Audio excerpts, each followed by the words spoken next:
Bueno, vamos a empezar la gran tertulia de la economía. En Capital Radio estábamos en el off hablando con Miguel Córdoba de lo que ocurre cada día en España. Cuando nos despertamos, cada español debemos 37 euros más cada día que pasa, de la nueva deuda. Vamos a hablar de deudas, pero seguimos comprando coches. De hecho, en enero es el único país de la Unión Europea en el que han aumentado las ventas de vehículos. Han caído en toda Europa, como ya hemos contado, pero en España han subido a ritmos por encima del 5%, cuando en Europa pues están cayendo en un 2,5% en el primer mes del año.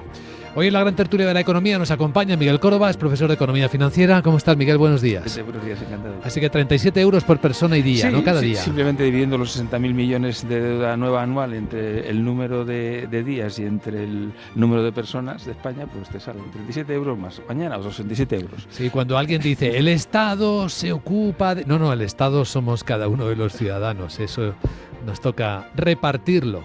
Eso es el Estado, el reparto de las cargas del país. Nos acompaña Dolores González Pastor, es directiva de Asuntos Públicos Corporativos. ¿Cómo estás, Dolores? Muy buenos días. ¿Qué tal? Buenos días, muy bien. Muy bien. ¿Has pagado tus 37 euros? ¿Los has provisionado? Sí, más que ayer, pero menos que mañana. Eso es cierto, rigurosamente cierto. Fernando Zunzunegui es abogado y profesor. ¿Qué tal, Fernando? Buenos días. Muy bien, pero no todo el mundo paga. Pagan determinadas personas, pagan los impuestos.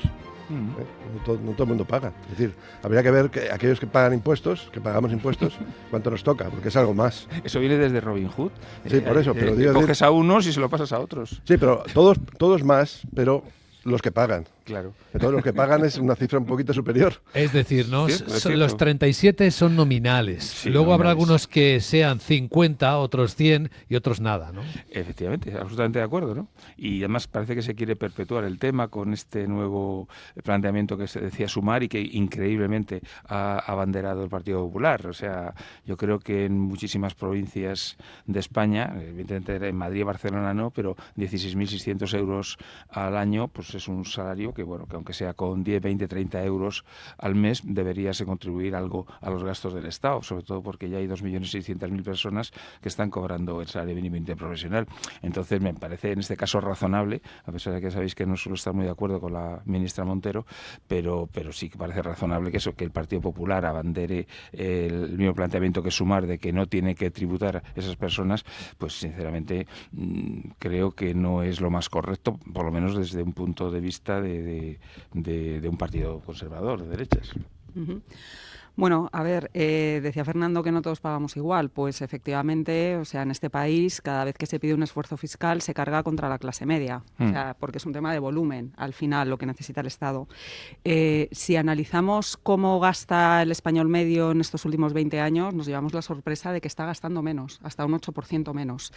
Y eso supone que, al aumentar la presión fiscal, estamos dedicando mucho más parte de nuestra renta disponible a financiar al Estado, y luego el Estado hace lo que hace con las condonaciones de deuda de determinadas comunidades autónomas. Entonces, a mí me parece muy relevante, primero, que en 20 años los españoles gastamos menos. ¿Y cómo gastamos además? Bueno, pues tenemos menos renta disponible para hacer con ello lo que queramos, y de lo que queramos es mucho más en vivienda, en sanidad y básicamente en vivienda, en salud, en educación también. Y ahora en defensa, ¿eh? Y ahora en defensa, efectivamente, y dedicamos menos a una alimentación, porque la alimentación que consumimos es de peor calidad. La flota de transportes, lo estábamos comentando antes, está muy envejecida. Quizá de ahí viene el que crezcamos más en compra de coches que otros países europeos, pero porque venimos de un parque mucho más envejecido y la gente, lógicamente, también mirando al futuro, pues compra coches eléctricos, y también gastamos menos en ocio. Es verdad que ahora hay plataformas de streaming que antes no existían, pero digamos que el ocio de puertas afuera ha bajado también bastante. Bueno, si ponemos el ocio principal, que es el consumo de las plataformas de televisión, pues a lo mejor ha subido, de hecho los precios, no han bajado las suscripciones y los precios han subido sustancialmente. Luego hay un gasto enorme en ese consumo, en ocio. Yo creo que es un buen momento para pararnos a ver cómo pagamos esto, viendo lo que llama la condonación de la deuda de determinadas comunidades autónomas y, sobre todo, el tema de quién paga.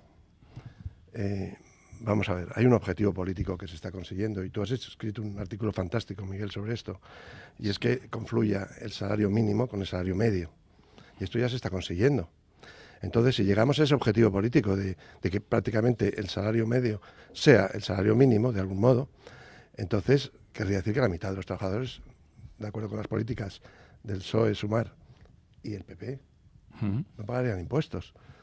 La mitad de la población, cerca de la mitad, nunca la mitad, pero el 40%, porque vamos a esa confluencia. Entonces, ¿quién va a pagar los impuestos? Nosotros. ¿Cómo van a salir las cuentas? Si estamos haciendo que el salario mínimo sea prácticamente el medio, y entonces va a haber un salario mínimo. Ahora, ¿qué porcentaje de la población?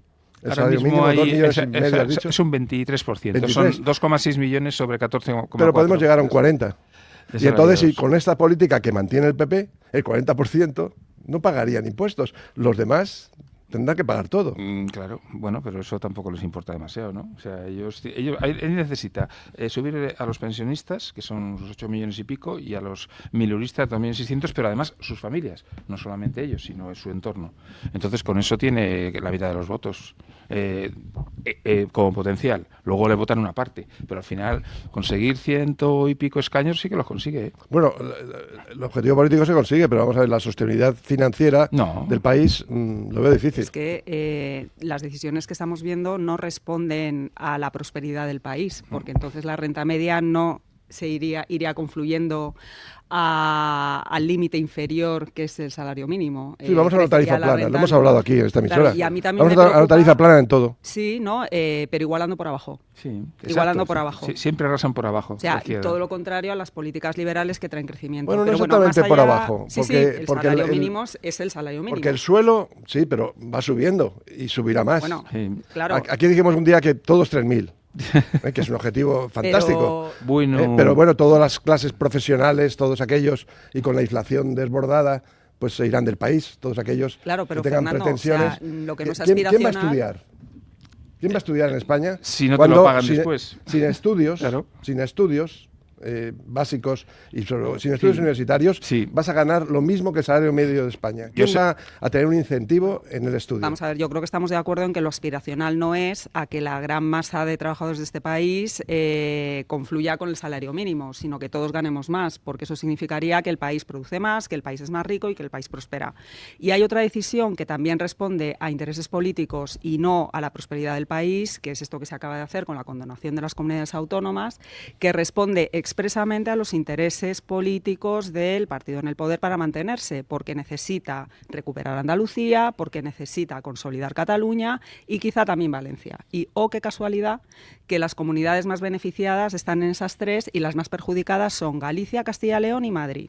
Entonces, además de que introduce un incentivo absolutamente perverso de cara a las finanzas públicas, que es, oiga, usted, si es afín políticamente, gaste, que ya vendrán otros, que además si son el enemigo mejor, que me van a compensar a nivel Estado lo que usted gaste de más, y no incentivo, por contra, una buena gestión de los recursos públicos en aquellas comunidades que lo están haciendo. Claro, yo a eso que comentaba antes, Fernando, hace tiempo que le llamo el neomaoísmo, ¿no? De la época de la Revolución Cultural de Mao, ¿no?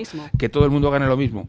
Peronismo. Bueno, peronismo o los de Podemos. ¿Te acuerdas de cuando surgió el señor de la Coleta que decía que ganar más de 1.000 y pico euros al mes era algo poco ético y que había que donar el resto a una ONG? Fue uno de los primeros mensajes. ¿Y cumplieron esa promesa? No, sí, comprándose el casoplón de Galapagar, sí. Bueno, entonces, yendo ahora a lo que comentabas tú, en relación con el tema de la condonación, evidentemente pasa esto. Lo que pasa es que no estamos teniendo en cuenta el efecto de lo que ha ocurrido en los últimos 20 años, ¿no? Porque claro, el problema está en que el gasto de Cataluña, por ejemplo, que es uno de los más normal de la época de los bonos patrióticos de Artur Mas y demás, creció geométricamente hasta llegar cerca de los 100.000 millones de euros, ¿no? Entonces, claro, sin embargo, pues Castilla y León ha sido siempre mucho más así conservadora, y al final la deuda por habitante en Cataluña es como 3 veces y media más que la de Castilla y León.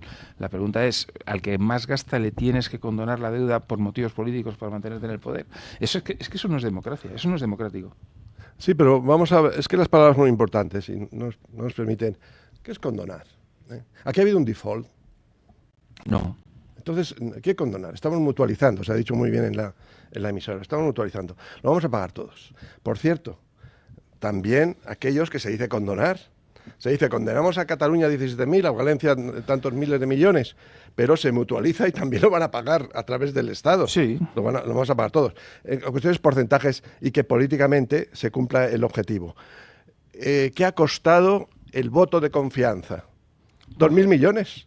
Porque pedían 15.000 y se les han dado 17.000. Es decir, ya tenemos el precio del voto de confianza para retirarlo o para gestionarlo. 2.000 millones. Y una vez establecido lo de Cataluña, ya empiezan a hacer cálculos. Pero también políticos, como dice Dolores. ¿Por qué? Porque la expectativa de tomar el poder, hay dos comunidades que han centrado el objetivo. Uno es Valencia, Dana el presidente de la Comunidad Valenciana, y es el objetivo, tomar esa comunidad autónoma. Y la otra es Cataluña, que se está todo el poder político del gobierno en Andalucía. Cataluña ya la tienen. El otro es Andalucía. Y qué casualidad que son las tres comunidades más favorecidas. Y luego penaliza a aquellos que no tienen su línea política, que son Castilla, León, Galicia y Madrid. Pero esto es mucho peor y moralmente inaceptable. Aquellos que han venido controlando el gasto, que han tenido una buena gestión, son penalizados. Y aquellos que han tenido un gasto político, que se han desbordado, como Cataluña, y Valencia y Andalucía, cuando estaba en manos del PSOE, estas comunidades, que es donde creció la deuda, estas son premiadas. Lo cual quiere decir que van a poder endeudarse. Otra cuestión que dice la presentación del gobierno de esta medida: va a mejorar el rating de las comunidades autónomas y por tanto van a poder acudir a los mercados para volver a endeudarse y gestionar mal. Pero todo lo que baja el rating de las comunidades autónomas y mejora el rating de las comunidades autónomas, todo lo que mejora con la bajada de la deuda, empeora el rating nacional de España. Sí, claro. Porque está subiendo la deuda de las comunidades autónomas.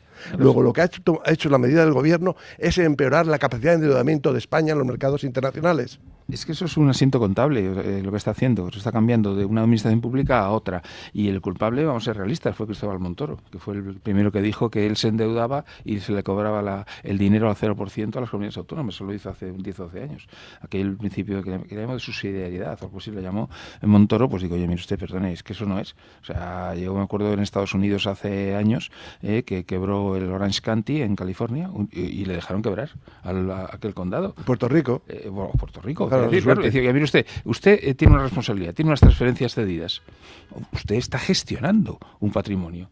Gestiónelo bien. Y si no lo hace bien, pues es un problema suyo, no nuestro. Es que siempre mutualizamos o socializamos las pérdidas, pero en ningún caso transportamos de unas comunidades autónomas a otras las buenas prácticas, ¿no? Fiscales, etcétera. Entonces, volvemos al comentario del inicio, o sea, igualamos por abajo en salarios, igualamos por abajo en políticas públicas y en financiación pública. Entonces, bueno, pues sí, es bastante preocupante. Y sobre todo son los incentivos perversos, ¿no? O sea, porque es que no olvidemos que lo que estamos mutualizando y socializando para todo el país es una mala práctica de una determinada comunidad autónoma, sobre todo, que en un momento dado no quiso saber nada del Estado, y se metió en ese tipo de prácticas. Y además es que esta política en España que se está dando del gobierno central negociando bilateralmente con determinadas comunidades autónomas sin contar con las demás, a mí es que me recuerda un poco lo de Trump, cuando dice que viene a Europa pero que quiere negociar bilateralmente con determinados países y no a nivel de la Unión Europea. O sea, a ver si además de peronismo estamos en el trumpismo. Sí, divide y vencerás, si eso viene de toda la vida. Estamos en la gran tertulia de la economía en Capital Radio. Os cuento cómo vienen los mercados y continuamos.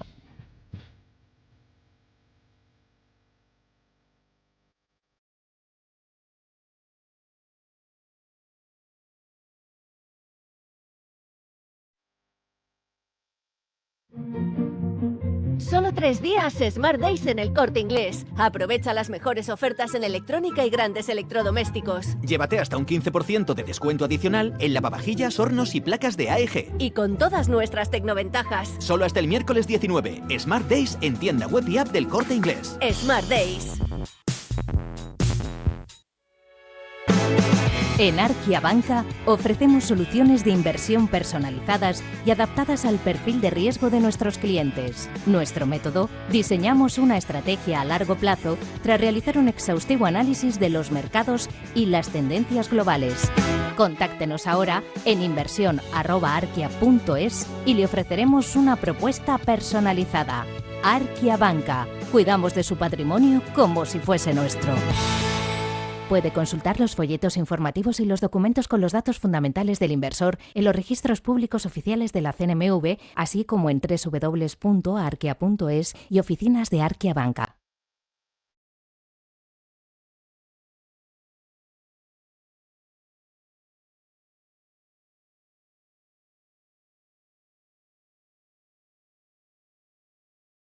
La gran tertulia de la economía, solo en Capital Radio. Os adelanto que los mercados parece que están empezando a inquietarse por el foco internacional, por cómo van girando las cosas en la escena geopolítica.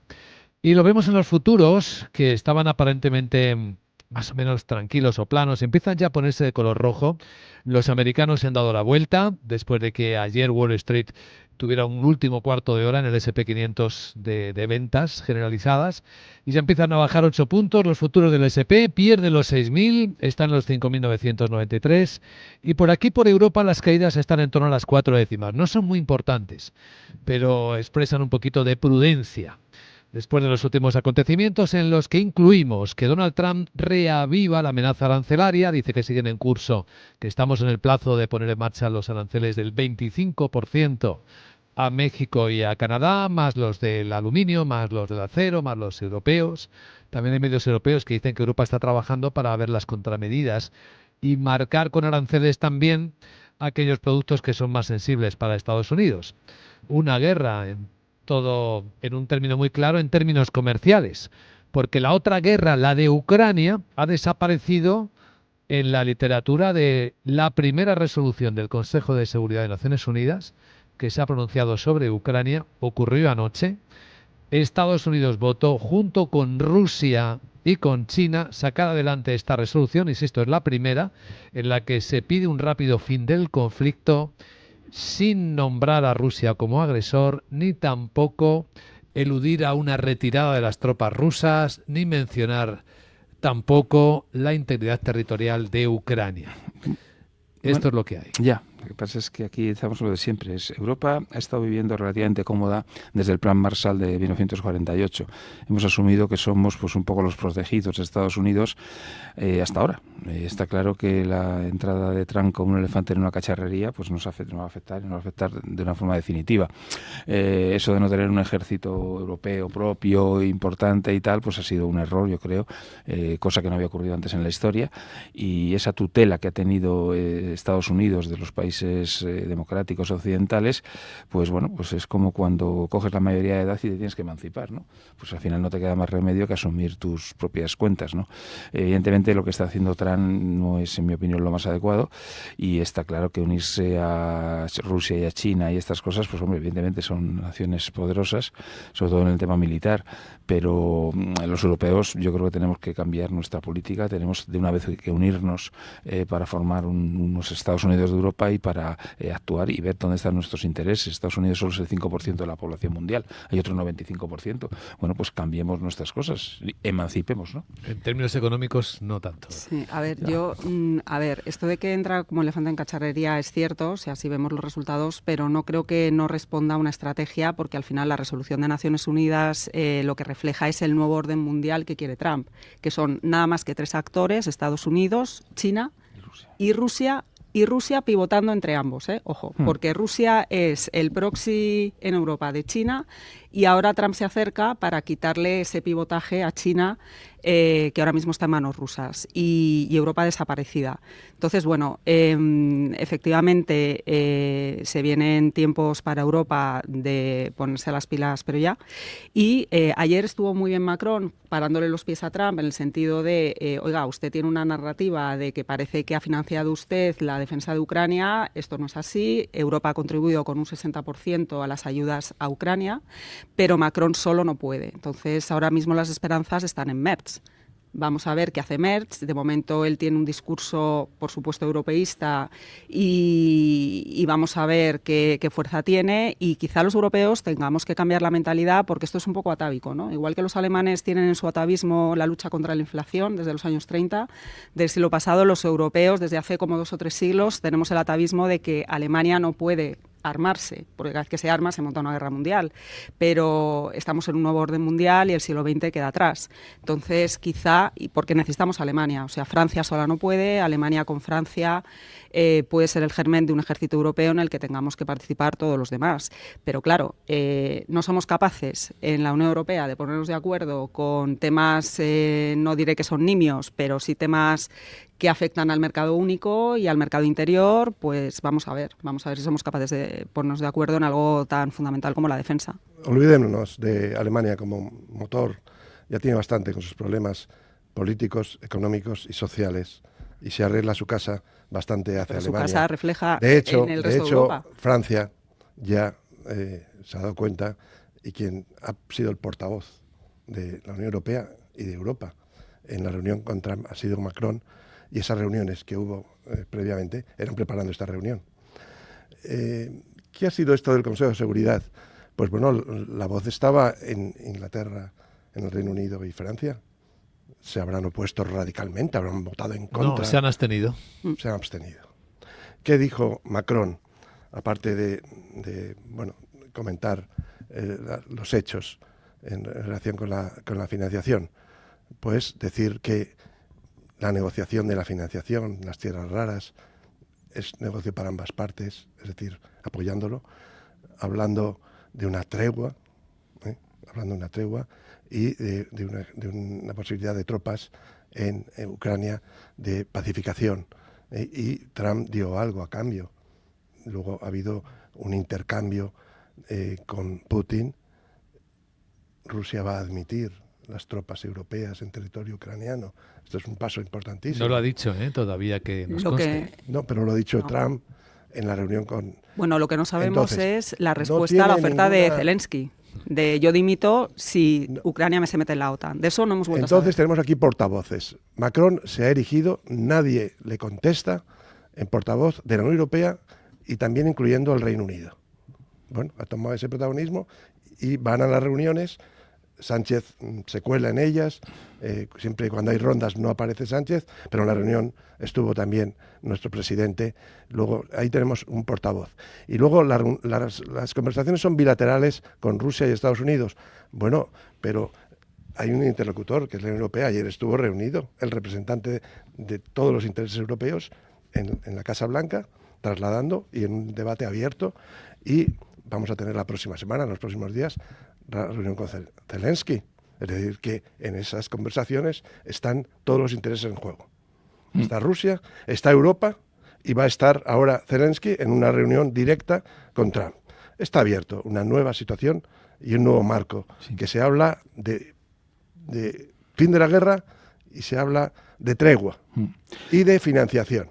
Esa es la situación en la que estamos. Sí, lo que pasa es que, Fernando, a mí una de las cosas que para mí es un cambio sustancial en esta gestión geopolítica es lo que está diciendo Trump. Es decir, Trump dice que, pues en plan matón de barrio, que quiere la mitad de las tierras raras de Ucrania porque le da la gana, que parece que están valoradas en medio billón de euros. Y en Gaza dice que se quiere quedar con Gaza para hacer un resort. Eso no había pasado nunca. O sea, no estamos hablando de política, estamos hablando de negocios. Entonces, claro, a mí estos planteamientos sí que no son tolerables, o no deberían ser tolerables. Entonces, que un dirigente del nivel de Estados Unidos se atreva a decir eso, que, oye, o haces lo que yo te digo o nada, está forzando a Jordania y a Egipto a ver si se llevan de allá a los gazatíes, y que diga a Zelensky que no le da armas ni municiones, sino le cede la mitad de su riqueza, en el fondo. Es decir, a mí, esta forma de hacer política, yo creo que alguien, no sé si las Naciones Unidas o los propios partidos de Estados Unidos, deberían ponerle coto. Ayer tuvieron la oportunidad el Reino Unido y Francia de votar en contra. Vamos a ver, pero es que Macron se erige ahora mismo en portavoz por incomparecencia de más líderes europeos. En Alemania acaban de tener elecciones y Merz está apenas cogiendo el traspaso de poder, y Starmer está fuera de la Unión Europea, como bien recordamos todos los días. Por mucho que es verdad que Starmer está del lado de Europa y trabajando por ello. Pero claro, Francia sola no puede, Macron sola no puede. Recordemos que Macron además está en un momento delicado porque él le respalda nada más que 1/3 de los votantes de Francia, 1/3. Y bueno, a mí, claro, decíamos hace unas semanas, no, es que parece que es Meloni la que está liderando Europa. ¿Y dónde está Meloni? En todo este fregado. Ahora está callada, sí. Está muy callada. Cuando hay voces que dicen que esta señora, pues que se llevaba bien con Trump y que quizá podría, digamos, pues engrasar un poco mejor las relaciones, y sin embargo está callada, y Macron tiene el peso de la interlocución porque, como digo, por incomparecencia de los demás. Yo creo que sin un eje franco-alemán fuerte, en el que desde luego España se sume, Italia se sume y Reino Unido se sume, es muy difícil llegar a un consenso sólido y de futuro y con un mínimo de viabilidad de reconstrucción del espacio europeo. Pero Meloni no es tonta, Meloni no puede significarse, porque está ahí en medio. Ella tiene una responsabilidad. Sí, bueno, una responsabilidad, pero nadie la obliga. Claro, pero esto es como lo que decíamos el otro día en la tertulia sobre si al final es mejor o peor meter a determinados partidos populistas en los gobiernos. Y yo no tengo tan claro que sea bueno los cordones sanitarios, porque cuando tú accedes al poder tienes una responsabilidad y tienes un desgaste. Y ahí se ve la verdad de tus propuestas más allá de las narrativas. Porque esto de que repetir una mentira 1000 veces se acaba convirtiendo en una verdad. Véase que las condonaciones a las comunidades autónomas benefician al país, que es mentira. Véase estas cosas que dice Trump porque son buenas para Ucrania, que es mentira. Pues, o sea, no tiene más fundamento, y lo único que genera es un cabreo soterrado que ya ni la gente se manifiesta en la calle, pero que ahí está. ¿Por qué no hay un adelanto electoral en España con un gobierno como tenemos en minoría, que además no ganó las elecciones y con unos socios que desequilibran todos los días la política del gobierno? Pues porque seguramente la derrota de Scholz se quedaría corta con lo que veríamos aquí en un momento dado, ¿no? Y bajo determinadas circunstancias. Entonces, yo creo que hay que volver a apostar por líderes que piensen en el país, a nivel europeo en un eje otra vez franco-alemán, y una Alemania que es que, recordemos, es la frontera con Rusia prácticamente junto con Polonia. Entonces, tiene que tener un papel fundamental. Totalmente de acuerdo que el eje franco-alemán, franco primero y alemán después, pero ¿por qué no empezamos a reivindicarnos los del sur de Europa en un eje italo, español, portugués? ¿Por qué no empezamos en esta Europa que ahora despierta de esta situación? ¿Tenemos algo en común que nos una? Claro, es que mira los gobiernos... Muchísimo común. El Mediterráneo. La cultura, la forma de entender las cosas. La presión migratoria. ¿El gobierno italiano con el gobierno español tiene algo que ver? ¿El gobierno italiano con el gobierno español tiene algo que ver? El gobierno no. Digo, no, bueno, los que están al frente de los estados en un momento dado. Estoy hablando de los países. La gran tertulia de la economía en Capital Radio. ¿Y ustedes qué piensan al respecto? Hoy nos han acompañado Fernando Zunzunegui, Dolores González Pastor y Miguel Córdoba. Gracias y buen día. Encantado, buen día.